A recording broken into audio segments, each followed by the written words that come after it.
Once upon a time, in a small village nestled between rolling hills and vast golden fields, there lived a young girl named Adia.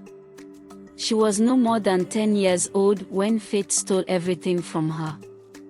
A terrible illness swept through the village like a merciless wind, claiming the lives of her mother and father.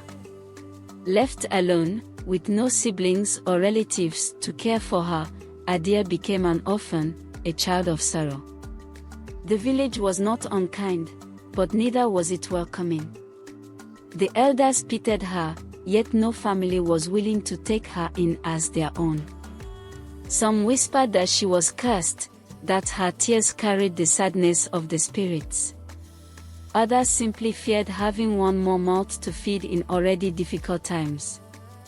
And so, Adia grew up on the fringes of the village, surviving on scraps and kindness that was given only when convenient. She found solace near the river that ran through the valley, where she could cry freely without judgment. The river became her only friend, listening to her sorrow, carrying away her tears. She would sit on the banks and speak to the waters, pretending that the rippling currents were her parents answering back. One fateful evening, as the sky burned orange and pink, Adia sat by the river, her stomach empty, her body weak. "Why am I alone?" she whispered. "Why did the gods take you away from me?" Her tears fell into the water, each drop creating a ripple that spread across the surface.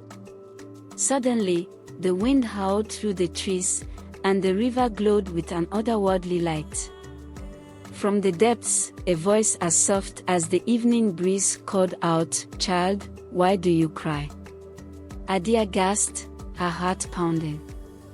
Before her stood an old woman, draped in flowing blue garments that shimmered like the river itself. Her eyes held the wisdom of centuries, and her face bore the gentle sorrow of someone who had seen too much pain. "I cry because I am alone," Adia replied, her voice barely above a whisper. The old woman knelt beside her, brushing her fingers through Adia's tangled hair. "The tears of an innocent soul carry great power," she murmured. "Would you like to see what your sorrow can do?" Adia hesitated but nodded. The woman dipped her hand into the river and poured forth a handful of water, which sparkled like liquid stars. She held it before Adia's eyes, and as the girl gazed into the shimmering liquid, visions unfolded before her. She saw herself, older, stronger, standing before the village as people listened to her words with admiration. She saw children laughing around her, the same children who now mocked her. She saw the village, once dry and barren, blooming with lush greenery. And then, she saw herself embracing parents she had never met, spirits of warmth and light. Adia turned to the woman, confusion and hope warring in her heart. "What does this mean?" "Your pain has meaning, child. But you must choose whether to let it drown you or shape you. Stand tall, dry your tears, and show the village your worth. Give them kindness, even when they offer you none. One day, they will see the light you carry." And with that, the woman vanished into the mist of the river, leaving Adia alone with newfound strength. From that day on, Adia stopped crying by the river. She used her sorrow to fuel her resilience.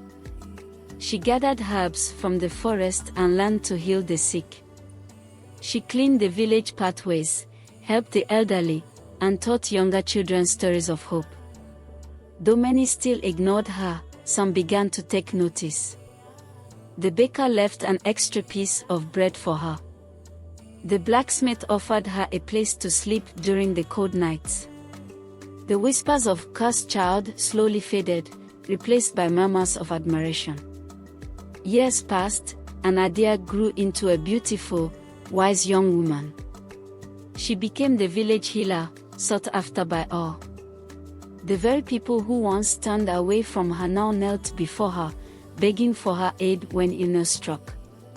And when a great drought threatened the land, it was Adia who led them back to the river, the place that had once been her only companion.